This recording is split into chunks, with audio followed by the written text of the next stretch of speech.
Boa tarde, meus amigos. Boa tarde, minhas amigas. Nós estamos aqui na Sociedade de Estudos Espíritas Francisco de Assis, hoje é 6 de abril de 2026. E nesse horário, né, das 17h30, nós estudamos essa obra, Dramas da Obsessão, psicografia de Ivone do Amaral Pereira, pelo espírito do doutor Bezerra de Menezes, essa obra maravilhosa, Dramas da Obsessão. Nós estamos estudando, na segunda parte dessa obra, o capítulo 13. Capítulo 13. Hoje nós vamos iniciar o quinto parágrafo do capítulo 13, tá? Quinto parágrafo do capítulo 13. Esse capítulo tem parágrafos muito grandes, né? Então, é o quinto parágrafo do capítulo 13. Mas antes de nós iniciarmos, vamos aqui elevar o nosso pensamento ao alto, ao nosso Pai Criador, a Jesus, o médico das almas, para agradecer e muito tudo que nós temos recebido, né? Espero que todos tenham tido uma boa Páscoa e que essa Páscoa, na realidade, representa o renascimento de Jesus, né? A força da fortalecimento da nossa fé, que isso tem que prosseguir conosco, né? Páscoa significa vida, vida verdadeira, né? Vida em Jesus, vida em Deus. Que todos nós possamos estar ressuscitando, né? Verdadeiramente. Então, que Deus nos abençoe, nos fortaleça e ampare sempre, sempre pedimos aqui, que Deus tenha piedade, tenha compaixão daqueles nossos irmãos que se encontram em grande sofrimento. São muitos, são muitos.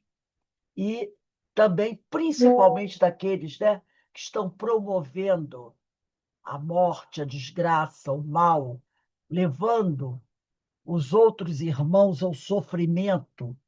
E aqui, né, relembrando, sempre nós estudamos isso hoje no Livro dos Espíritos, né? Relembrando o espírito Tobias, que foi um dos profetas da antiguidade, né, que viveu 700 anos antes de Jesus. Ele dizia uma frase que a gente diz até hoje, e que Jesus falou. E muita gente pensou que foi uma criação de Jesus, mas não, Jesus estava repetindo o que disse o profeta Tobias, uns 730 anos antes dele nascer. Tobias disse assim, ó: guarda-te de jamais fazer a outro o que não quererias que te fosse feito. Né? Guarda-te, evita fazer ao outro o que você não quererias que te fosse feito. É aquele, né, famoso, não faça ao outro o que não gostaria que te fizesse. Isso é palavras de Tobias, que viveu 700 anos antes de Jesus. Aí a gente pensa que é um ensinamento novo, né? Esse ensinamento tem só 2.700 anos. Mas nós ainda estamos renegando esse ensinamento. Então pedimos a Deus que tenha compaixão daqueles que estão fazendo o contrário do que o profeta Tobias fez e o contrário do que Jesus veio, né, confirmar, porque ele confirmou as palavras de Tobias. Que Deus nos abençoe. Bem, vamos lá. E aqui nós estamos vendo, né, as palavras do patriarca. O patriarca, ele vem contando a história de Azambuja. Ele vem contando a história de Azambuja, do Frei Azambuja, né?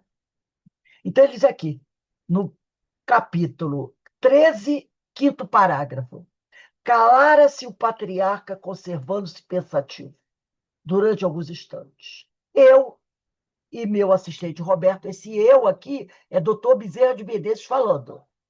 Eu, doutor Bezerra de Menezes, e meu assistente Roberto, Comovidos, sentíamos igualmente confrangidos os nossos corações. Aguardávamos em silêncio, desencorajados de algo mais interrogar, certos de que o ensinamento seria completado. Então, eu só vou voltar aqui um pedacinho, que vocês não precisam voltar, só para mostrar como foi que o patriarca começou a falar. Só para a gente relembrar um pouquinho. Quando estava lá no início do livro, no capítulo 1, lá no final do terceiro parágrafo, o doutor Bezerra diz assim, quando a história estava começando a ser apresentada, lá no final do terceiro parágrafo do capítulo 1, doutor Bezerra diz assim, deliberamos então recorrer ao guardião hierárquico de Leonel, que é o Azambuja, certos de que, por mais desgraçado e revel que seja uma individualidade, sempre será exato que contará com fiéis amigos do plano invisível. Então, olha o que o doutor Bezerra está dizendo. Por mais miserável, por mais desgraçada, por mais infeliz que tenha sido uma individualidade, um espírito, você pode pensar na sua cabeça agora, a gente pode pensar na nossa cabeça agora, qual o nome do espírito, da nossa história, né? A história aqui do planeta Terra. Qual o nome que a gente considere o pior que já existiu? O mais desgraçado, o mais infeliz, o mais cruel, o pior que tenha sido. Cada um pense aí da sua cabeça. E ele diz assim, que esse que você está pensando, que considera o pior, ele conta no plano espiritual com fiéis amigos prontos a beneficiá-lo e assisti-lo, desde que ele próprio, esse espírito que você pensa ser o pior, consinta em ser auxiliado através da boa vontade de progredir.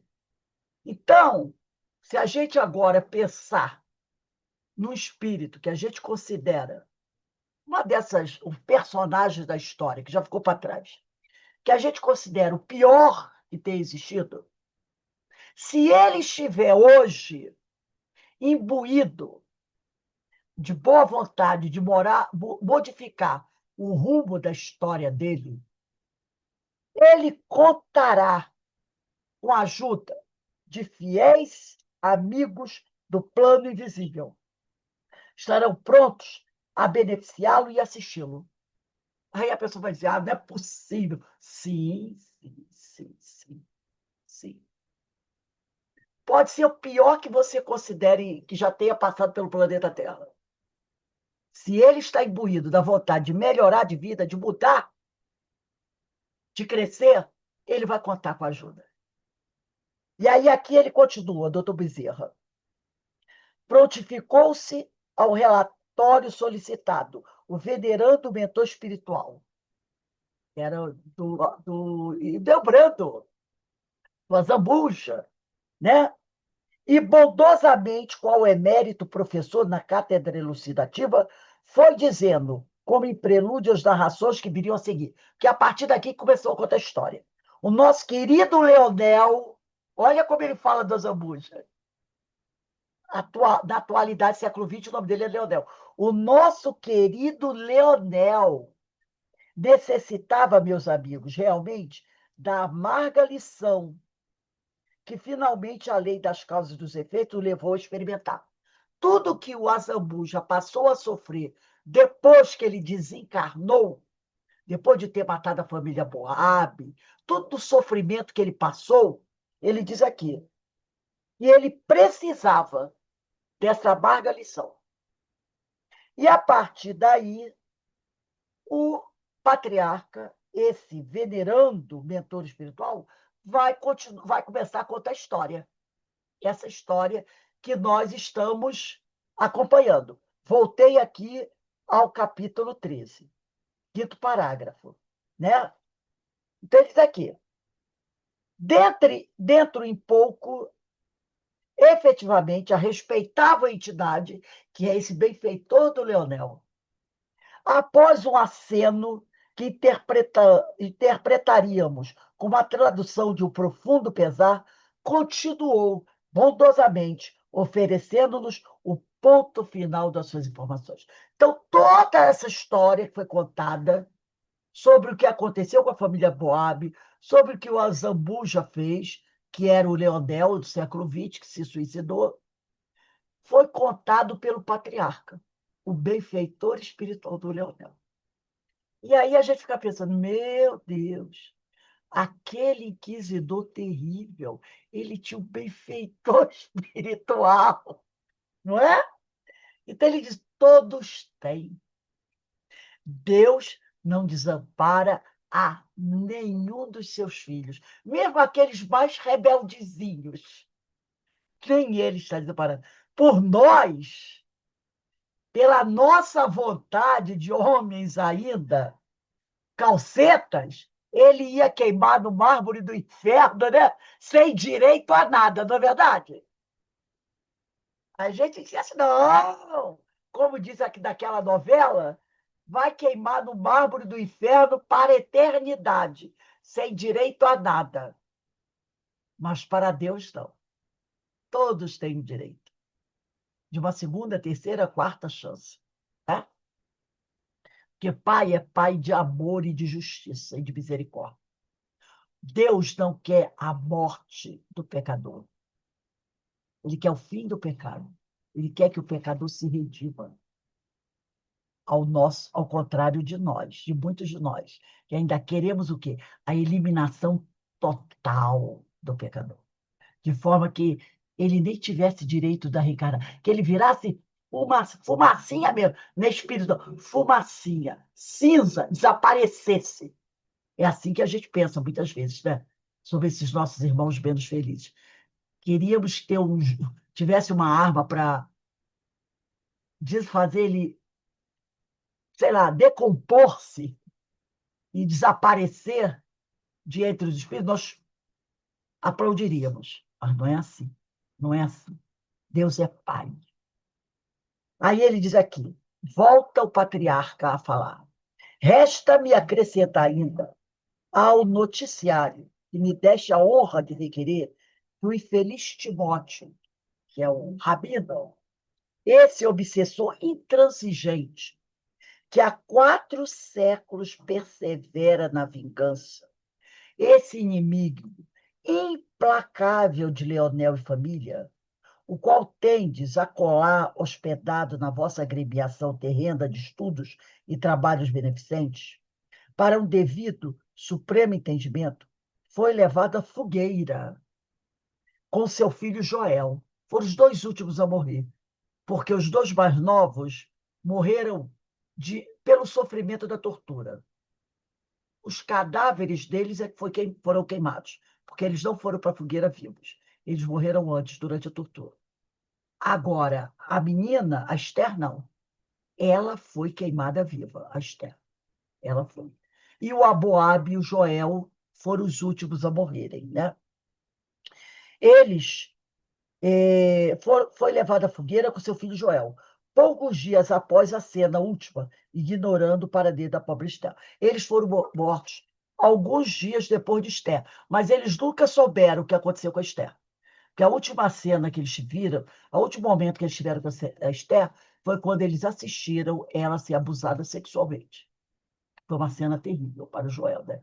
Vi a noiva sendo abusada sexualmente por vários daqueles sacerdotes. Eles dois assistiram esse espetáculo. Ela ser abusada sexualmente por vários deles. Não foi um, foi vários deles.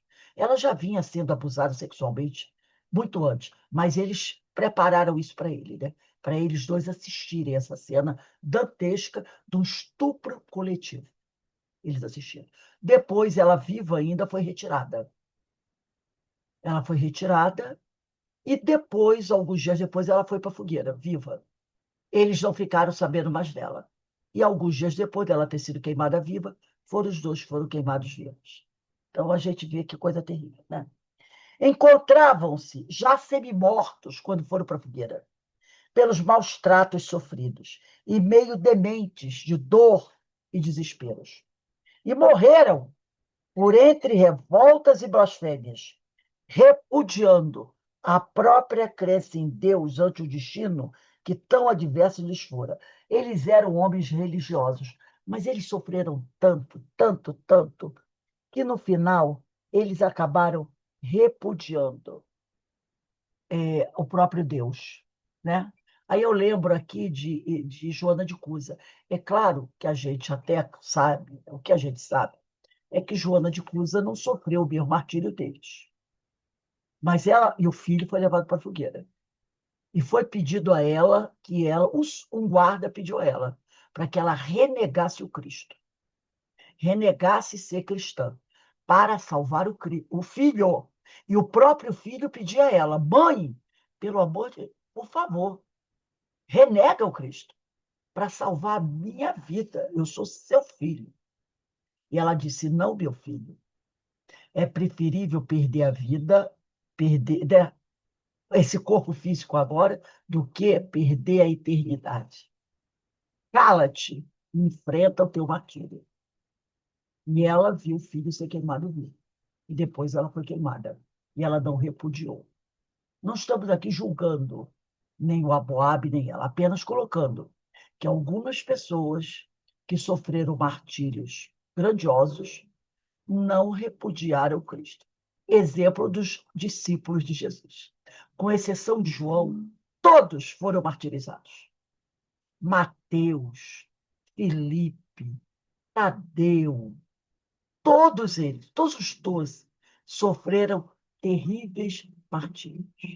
Foram queimados vivos, tiveram a pele do corpo arrancada, foram desmembrados, todos eles. Mas nenhum, no momento supremo de dor, repudiou Cristo. Nenhum deles repudiou Cristo. Eram homens de fé. Né? Eram homens que. Lembra da mãe de um deles, que acho que foi Salomé, né?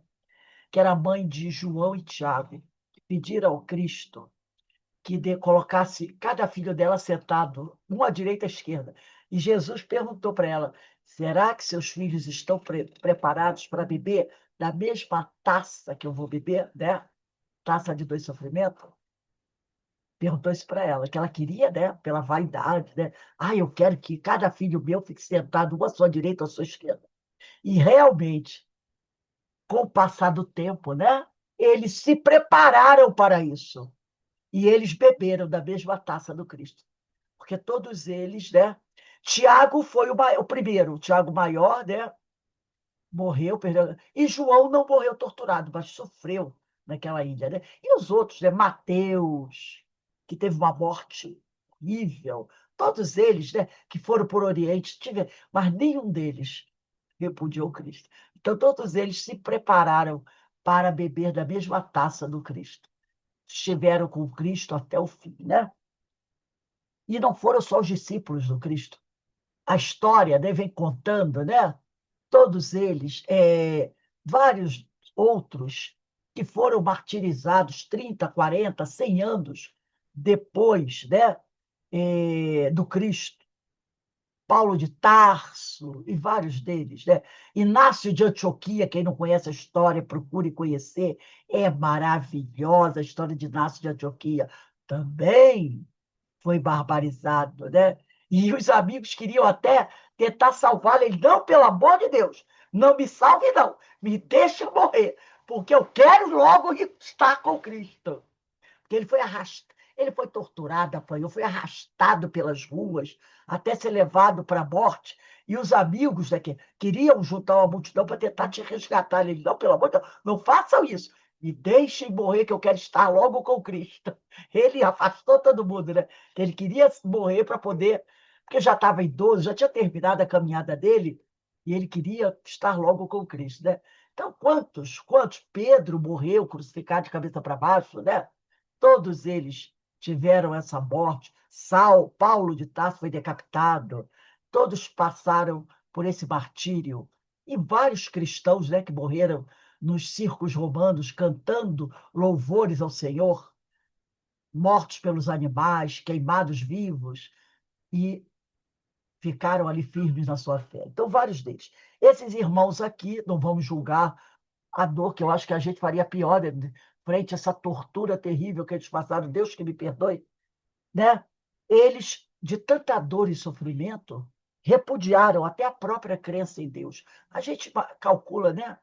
Pelo sofrimento deles, já estavam dementados de tanta dor e sofrimento ante o destino que tão adverso lhes fora. Ninguém os acusou de terem renegado Cristo, a crença em Deus, depois de sofrer tanto martírio como esse, né? As forças de um homem não conseguiu, não conseguiram, né? Era uma coisa terrível. Só da gente imaginar, a gente fica até arrepiada. Possuídos de um ódio demoníaco por seus perseguidores e algozes, ódio e revolta, que deveriam cavar para ambos e os demais filhos um abismo de trevas que se alonga já por 4 séculos. Porque é aquela coisa, né? É, existe, eu contei para vocês de um filme que eu assisti, aonde esse fanatismo, esse ódio, essa raiva leva, né? E uma frase que ficou gravada desse filme, é até uma passagem do Antigo Testamento, né? Eu só não sei dizer onde é, mas existe essa passagem do Antigo Testamento, quando um pastor revoltado com as atitudes de um professor de biologia, né, que vai ser preso, vai ser julgado, porque ele defende, ele dá aula sobre Charles Darwin, sobre teoria das espécies. Então, ele foi preso, isso foi verdade. Aconteceu nos Estados Unidos, por volta dos anos 1920, por aí, e o pastor evangélico está lá no púlpito, né, no meio da rua, falando contra o professor. E a filha desse pastor é noiva do professor. E ele começa a maldizer o professor e todos aqueles que apoiam o professor, sem perceber, e ele sabia disso, que a filha dele era a noiva do professor. Então, aquelas maldições que ele estava lançando para o professor estava também envolvendo a filha dele, que era a noiva do professor. E aí o padre, que também era contra o professor, na hora, ele dá uma cutucada no pastor. Porque está o padre e o pastor ali na frente, né? Falando contra o professor. Só que o padre percebeu que o pastor estava passando da conta nas maldições dele. E o padre dá uma cutucada no pastor e diz assim: cuidado, meu irmão, porque o vento poderá ser a sua herança, né? O vento poderá ser a sua herança. Quer dizer, você está maldito. Querem dizer, cuidado com as tuas maldições, porque ela pode afetar a tua família. É isso que ele diz. O vento será a tua herança. Eu acho que o filme tem até esse nome. O vento será a tua herança. E aqui ele fala, né, que ele odiou tanto e passou esse ódio para os filhos que um abismo de trevas se alonga a envolver aos 4%. Porque não é só o Hildebrando que vai sofrer. Hildebrando, Fausto, o Cosme, o João José, os traidores. Não. Como diz um ditado chinês, se eu não me engano, chinês, quem odeia, quem busca vingança, acaba cavando duas covas. Então, todo aquele martírio que você planeja para aquele que você quer ferir, acaba também recaindo sobre você. Entendeu? Por isso que diz que quem busca vingança acaba duas covas. É essa história, o vento será a tua herança. Então, o vento será a tua herança, né? É isso mesmo, o nome do filme. Gente, assistam esse filme. Assistam esse filme. Os atores são fantásticos. São três atores fantásticos. Um deles é o promotor, o que vai acusar o professor. O outro é o advogado, que vai defender o professor. E a esposa do promotor, que também é uma atriz famosa, né? São Eu acho que um dos atores chama-se até Jack Lemmon. Se eu não me engano, o advogado, é isso? Fala aí, Denise, quem são os atores principais? São Spencer Tracy, Spencer Tracy Frederick Mark e Jenny Kelly. Jenny Kelly. Jenny Kelly. Jenny Kelly é o advogado. É o Harry advogado Morgan, de defesa. É o advogado de defesa. Harry Morgan, Dick York e Donna Anderson. Então, Que o é... Spencer Tracy, todo mundo acho que lembra dele, né? São atores maravilhosos. O filme é sensacional. Assistam. O Vento Será Tua Herança. É fantástico o filme. Muito bom mesmo. Uma ótima pedida para a noite de segunda-feira. Pode assistir, você não vai se arrepender. Ensinamento. E o final é espetacular. Não vou dizer. O final é espetacular. Então, trata sobre isso, né? Sobre esses fanatismos que levam a esse ódio, se torna uma coisa irracional. É o caso aqui do Aboab. Ele acabou sendo vítima da própria vingança dele, ele e os filhos. Esther, ao contrário, que sofreu barbaramente, né? Foi várias vezes, participou, foi sofreu estupros coletivos inúmeras vezes. Ao contrário, humilde, verdadeiramente cristã e convertida verdadeiramente, e resignada, tendo aceitado desde muito, nos recessos da alma, a verdadeira crença do Messias de Deus, anunciado pelos profetas da sua raça, reconhecendo nesse perseguido de Jerusalém um mártir sublime, digno de ser amado e imitado, extinguiu-se na fogueira beijando e banhando de lágrimas a cruz da redenção. Ela morreu abraçada a uma cruz, beijando esta cruz. Porque ela, ao contrário do tio e dos primos, ela se converteu verdadeiramente, mas ninguém sabia, né? Até para que os tios primos não ficassem revoltados com ela, e para não ofendê-los, não agredi-los, ela não contou para eles que ela via, a conversão dela foi verdadeira, né? E quantos se encontravam pelas imediações do patíbulo crepitando no momento da morte dela, do patíbulo crepitante, afirmaram ter ouvido Esther cantar com voz serena e muito meiga, os olhos fixados no espaço, como prelibando a satisfação de uma realidade compensadora e empolgante, aqueles salmos queridos que faziam o encantamento espiritual da família Boab durante os serões saudosos e tão doces, sob o frescor das oliveiras do antigo solar judaico. Ela cantava o Salmo 23. O Senhor é o meu pastor. Quem quiser anotar aí, Salmo 23, né? O Senhor é o meu pastor e nada me faltará. A suaves campos me guiou e me conduziu a fontes de água fresca e pura. E ela morreu queimada na fogueira, cantando o Salmo 23, sem guardar ódio dos seus algozes, ao contrário dos seus familiares, né? Agora nós vamos iniciar aqui a terceira parte, a conclusão.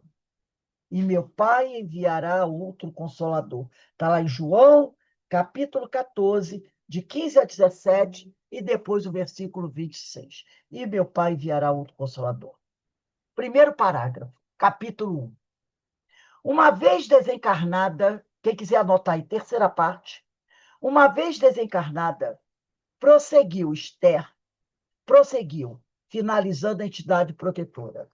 Após os primeiros meses de perturbações e desesperações, a família Boab, quer dizer, depois de desencarnada, a família Boab reuniu-se através das correntes espirituais de afinidades e simpatias, exceção feita de estar. Então, eles, no plano espiritual, se reuniram com outros espíritos que carregavam ódio no coração como eles. Normalmente pode ter sido outros espíritos que morreram também na fogueira, né? Guardando ódio dos inquisidores, às vezes até dos mesmos. E eles, por afinidade, se reuniram com esses espíritos, menos Esther, tá? Cujos pendores delicados e evoluídos a encaminharam naturalmente para agrupamentos apropriados ao seu grau de evolução. Quer dizer, nós, quando nos desencarnamos, nós vamos nos reunir com os nossos fins. Esther amava o tio, amava os primos, amava o noivo. Mas a evolução dela era diferente da deles. Então, após a morte, ela não ficou junto a eles. Entendeu? Os demais permaneciam nos próprios ambientes trágicos de Portugal. E o que mais doloroso ainda se tornava, residindo como dantes no próprio domicílio. Os 3 filhos e o pai, os espíritos sofridos, vingativos, passaram a residir na própria mansão deles. Que tanto queriam, não era aqueles que mais amavam? Eles não foram embora antes, não tentaram fugir antes, por quê? Porque eles queriam ficar com a casa, com as obras de arte da casa, não é? Eles ficaram, depois desencarnados. Então, tá aqui, ó. No próprio domicílio que tanto queriam, agora de propriedade de Azambuja, que ardilosamente o requerera do erário público, como pagamento de dívidas insolvidas pelos condenados. Então, Azambuja está assim, ó, os condenados deixaram dívidas com a igreja. Eu vou ficar, em nome da igreja, com a casa deles, para como pagamento da dívida deles. E só que a Zambuja não ficou morando lá sozinho, né? A família Boab também estava morando lá, só que agora como desencarnada. Revoltados e odientos, destituídos agora da confiança tradicional na crença ortodoxa em Moisés e os profetas, em seus sentimentos apenas bruxeleava a ideia imprecisa de um ente supremo, a quem não compreendiam, e ao qual, por entre gritas e blasfêmia, invocavam para que os inspirasse na vingança contra os destruidores da sua felicidade e suas vidas carnais. Eles não mais compreendiam Deus, mas ainda pediam que Deus os ajudasse na sua vingança. Né? Isto é, Ildebrando de Azambuja, Fausto e Cosme de Mirandela, a condessa Maria de Faro, que os entregara à Inquisição, e o espião João José. E, efetivamente, durante o período 4 vezes secular, quer dizer, 400 anos, Timóteo Aboab e seus 3 filhos não concederam tréguas nem piedade aos seus antigos inimigos. Obsidiam-nos, perseguem-nos desesperadoramente, desde então, impelindo-os a desastres e desgraças constantes, até aos dias presentes. Quando tensionavam impelir todos eles, agora encarnados, Leonel e sua família, ao ato de suicídio, visto que seria esta a única modalidade de perseguição que aqueles não atingira até agora. Então, durante 400 anos, eles perseguiram todos aqueles inquisidores e seus asseclas. Eles encarnavam, desencarnavam, e era um processo obsessivo do plano espiritual na Terra. E foi assim. A única coisa que eles não tinham conseguido até então, nesses 400 anos, era fazer com que eles se suicidassem. Só que agora eles conseguiram. Nessa encarnação do século XX, eles conseguiram. Que eles iam tentando, fazendo eles sofrer o pão que o diabo amassou. E eles vieram sofrendo 400 anos. Mas eles nunca tinham conseguido fazer nenhum deles se suicidar. Só que agora eles conseguiram. Fizeram Hildebrando, que é o Leonel, e a filha dele, que é o João José, o traidor. Os dois eles conseguiram os dois se suicidar. Aí eles conseguiram 2, estavam pensando o quê? Vamos conseguir fazer todos os outros. O Cosme, o Fausto, a Condessa, vamos conseguir colocar todos eles a praticarem suicídio. Aí foi o problema. Para por aí. 2 eles conseguiram. Aí ele diz aqui, né?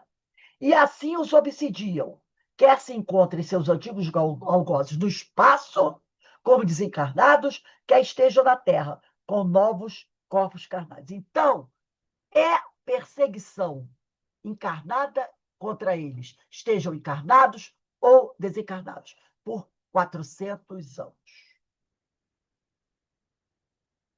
Pois existem entre as duas pequenas falanges elos de atração.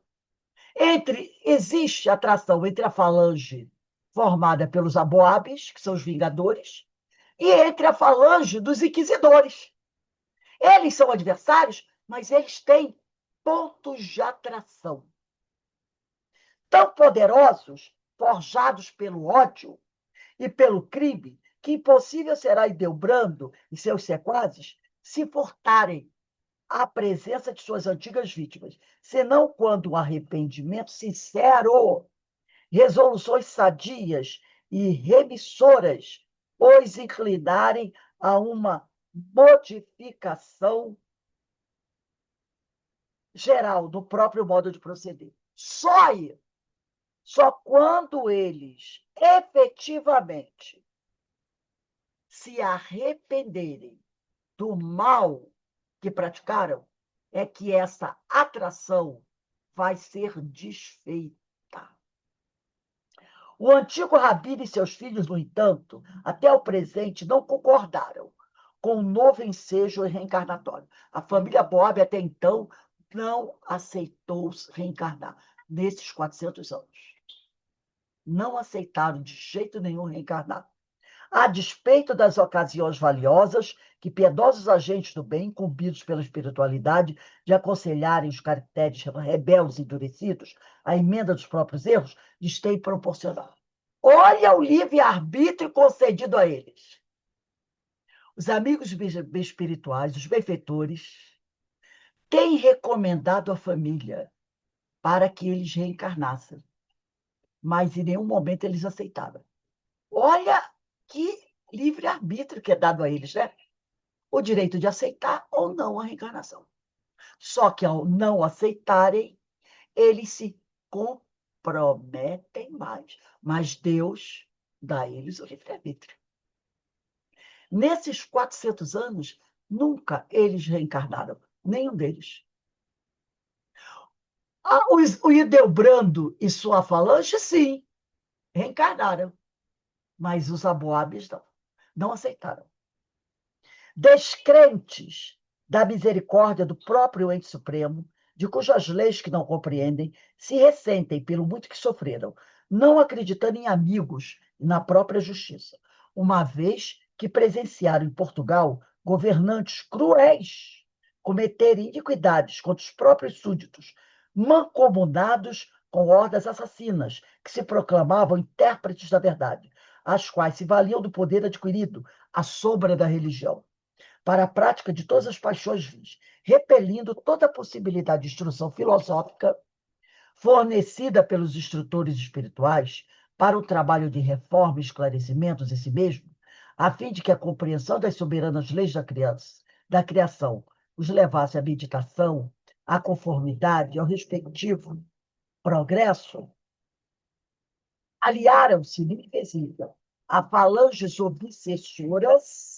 endurecidas do mal, espalham os germes da desgraça por onde passam e encontram afinidades. E por estes instruídos por essas falanges do mal, né, e por eles instruídos, onde é que é? E adestrados, vêm durante tão longo tempo cobrando a seus antigos algozes todas as lágrimas que eles próprios e seus compatriotas choraram desde o primeiro dia de Lisboa até ao presente. Lembra do Tobias? Não façais ao outro que não gostaria que te fizessem. É. O livro de Tobias eles conheciam, tá? Que eles eram judeus. Tobias está no Antigo Testamento. Então, eles conheciam o que Tobias falou.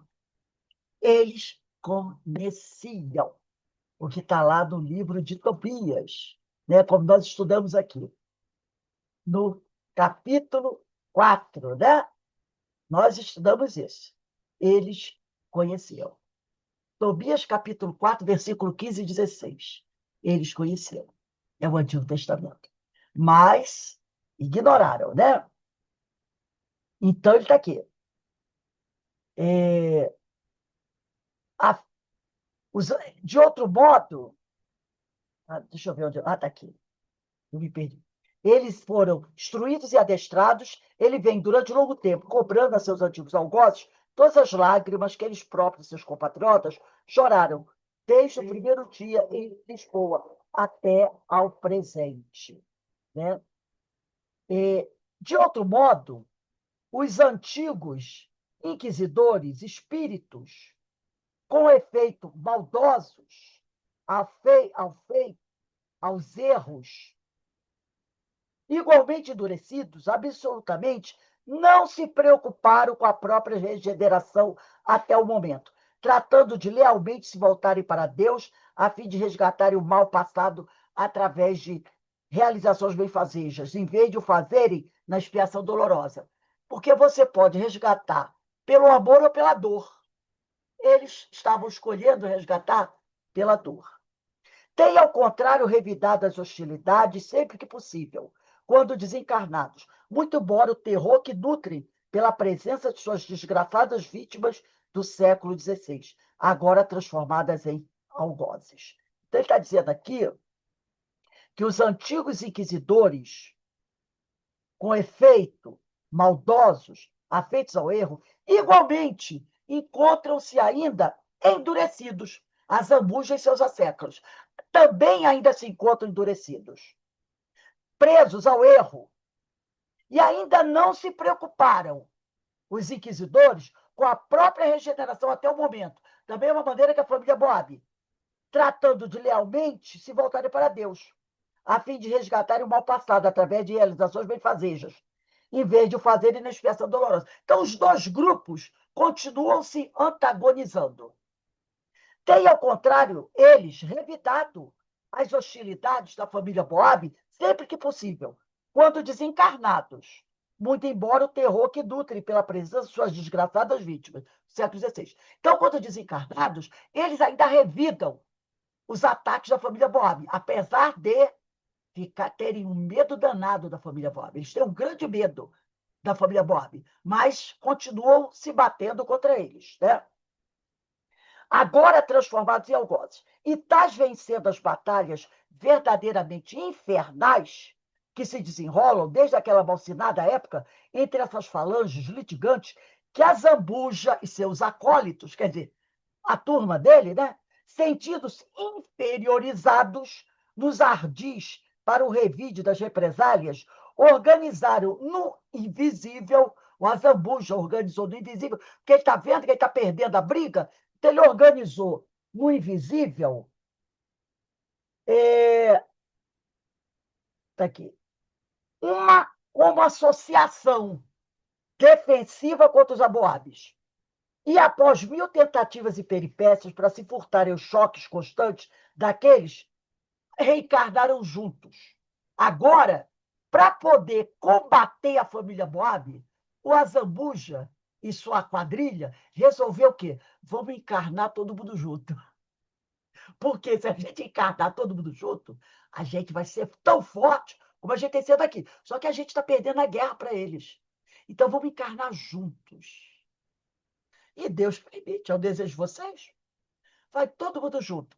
Resolveram reencarnar juntos, criando uma família carnal na Terra, por afinidades passadas. Como unidos haviam sido no pretérito pela cumplicidade dos crimes praticados. Eles não se uniram para destruir a família Moab, porque eles se acharam fortes. E eram fortes. Agora, no plano espiritual, eles estão lutando contra a família Moab. Tiro contra tiro. Mas eles estão percebendo que eles estão mais fortes. Então, o que eles resolveram? Vamos encarnar juntos, porque aí a gente consegue se esconder deles, né? Uma nova reencarnação, um novo corpo. A gente consegue se esconder deles e consegue se fortalecer, porque no momento que eles aparecerem, nós poderemos combatê-los. Né? E aí, assim eles imaginavam, assim eles pediram, assim eles conseguiram o direito de reencarnarem juntos, formando uma família. E o fizeram nas seguintes posições de responsabilidade e descendência. Automaticamente, inspirados pela consciência culpada de cada um. E deu brando de Azambuja, o inquisidor maior e maior responsável pelo drama que desgraçou os Aboabes, reencarnou como Leonel, o guarda-livros suicida, o pai da família. Condessa Maria de Faro, cúmplice de Delbrando, no caso Aboab, a qual precipitou a pedra de escândalo para a consumação do drama, com agravantes. Drama que, se ela quisesse, teria atenuado, através do esforço de boa vontade. A esposa de Leonel, cujo calvário de provações e lágrimas, nessa qualidade, formaria um volume, nessa qualidade, e lágrimas nessa qualidade, formaria um volume.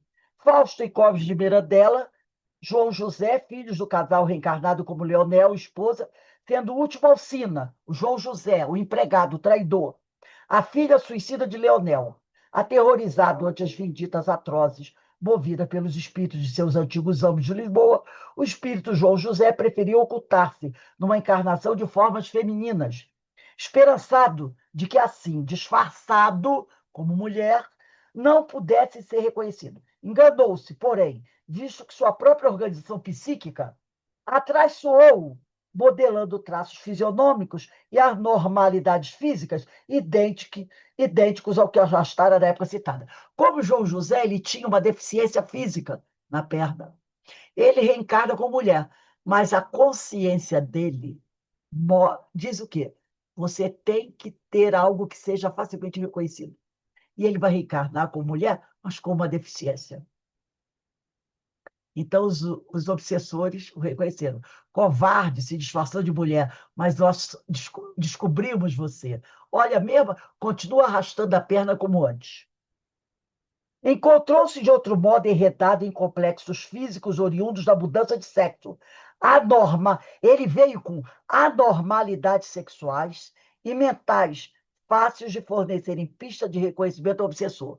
Essas anormalidades sexuais, eu acredito que ele tenha reencarnado, seria uma mulher homossexual. Porque ele diz aqui, ó, que ele, o João José, que agora é Alcina, encontrou-se, olha só, de outro modo enredado em complexos físicos oriundos da mudança de sexo. Anormalidades sexuais. Gente, quando esse livro, essa história foi narrada, né?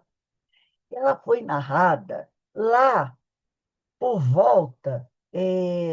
O prefácio é de 1964, né? Então, alguns temas. E o doutor Bezerra conta a história nos anos 30. Ele diz aqui, ó, pelo terceiro desenho deste século XX, eu atendia, terceiro decênio, lá pelos anos 30, já quase perto da desencarnação do doutor Bezerra. Falar de homossexualidade era meio complicado, não era? Então, olha o que ele fala aqui. Que ele tinha complexos físicos oriundos da mudança de sexo, anormalidades sexuais, deveria ser uma mulher homossexual, e mentais, anormalidades sexuais e mentais, fáceis de fornecerem pista de reconhecimento ao obsessor, porque era um homem que se disfarçava de mulher. Entendeu? Terminando, como vimos de início, sob pressão perseguidora de Timóteo, que sistematicamente lhe apresentava em quadros mentais um recipiente com solução corrosiva. Ele sonhava que um homem, que o Timóteo oferecia para ele uma taça de veneno. Era o sonho que ela tinha constante, tá? Por qualquer pequena contrariedade doméstica, por quanto seu desejo seria apossar-se definitivamente desse espírito. Então, Timóteo queria se apossar de João José a todo momento. E então ele aparecia do desdobramento do sono para o João José, que era Alcina, e oferecendo para ele uma taça de veneno. Então, ele queria se apossar dele, a fim de escravizá-lo à seita macabra dos vingadores judaicos. A família Boabe estava ligada no plano espiritual a uma seita macabra de vingadores judaicos, que morreram, o espírito morreu sob a Inquisição, né? e que não perdoaram seus agressores, existentes no invisível, em ação contra aqueles que durante séculos vêm intransigentemente perseguindo, sem razões plausíveis, os da sua raça, sob 1000 formas diferentes. Então, ele queria se apossar do João José. Então, ele fez de tudo para levar o João José e o Azambuja a se suicidarem. E conseguiu. Entendeu? Então, olha que coisa terrível, né? Gente, vamos parar por aqui. Semana que vem, dia 13, a gente vai começar o capítulo 2. Coloca aí. 13/4/26, capítulo 2. Tá bom? E aí a gente vai estudar esse processo de vingança, né? Que agora é da família Bob. Que terrível, né? Terrível, muito terrível mesmo. E, de contrapartida, o que acontece? Eles que estão buscando a vingança acabam se tornando o quê? Vítimas também da própria perseguição. É aquele ditado, né? Um ditado chinês que diz: quem busca vingança cava duas covas. Né? Então, nesse momento, meus irmãos, nós vamos encerrando aqui a nossa reunião, agradecendo a Deus, agradecendo muito a Jesus por tudo que nós temos recebido, né? Pedindo ao Pai que nos abençoe, que nos fortaleça, que abençoe, que tenha misericórdia, principalmente, como diz Ivone Pereira, né? Desses espíritos muito, muito cruéis, porque eles são, com certeza, aqueles mais infelizes e mais necessitados das nossas orações, da nossa compaixão. A nossa irmã Carmen manda todo dia, né? Bota lá no Evangelho do Cefa, o livro Abrigo, né? Livro Abrigo, de Francisco Cândido Xavier, que é esse livro aqui, ó, que já está até terminando. Mensagens maravilhosas para a gente ler uma mensagem e fazer uma oração por esses espíritos mais duros, mais cruéis. Ela bota no grupo Evangelho Certo e eu replico para cada um de vocês. E já mandei o PDF do livro para vocês. Então, vocês têm o PDF do livro. É só ir lá no PDF, ver qual é o capítulo, ler aquela mensagem e depois fazer uma prece por esses obsessores mais cruéis, porque eles são aqueles que mais precisam do amparo de Jesus das nossas preces. Porque, como disse o mestre, né? Não fazer aos outros o que não gostaria que te fizessem, mas faça ao próximo o que você gostaria que te fizesse. Então, a gente gostaria, né? E fizeram por nós quando a gente estava sofrendo, preces. Façamos por esses sofredores. E esses obsessores mais cruéis são os que mais necessitam da nossa prece. Então, não vamos esquecer de orar por eles todos os dias. Uma oração, uma leitura de 2 minutos, uma oração de 1 minuto, todo dia por esses espíritos, vai ajudá-los muito e ajudar a gente também, né? Então, que Deus nos abençoe e fortaleça. Daqui a pouco, 10 minutos, a gente se encontra para a nossa palestra pública, que vai ser a primeira palestra do nosso painel espírita, Joana de Ângeles, com o tema Imposição de Mãos. Bom, o nosso palestrante é o nosso querido irmão Alexandre Bulhões. Daqui a pouco ele vai estar aqui entre nós. Denise, eu vou parar assim um pouquinho, eu nem vou botar para. Mas ele chegar, você fica, né, fazendo sala para ele. Eu vou pedir aqui. Joana, o Alberto não está aí, porque o Alberto está sem. Ele está sem internet. Joana, você pode fazer a leitura do Prepare a Prece, minha amiga? É só ler, ou fazer uma leiturazinha, Minuto de Sabedoria, um livrinho pequeno, qualquer. Você pode fazer, Joana? Deixa a Joana ver se ela liga o microfone aí, só para me dar a resposta. Joana, você pode fazer a leitura do Prepare a Prece? Daqui a pouco a gente se vê, gente. Vou parar de gravar aqui.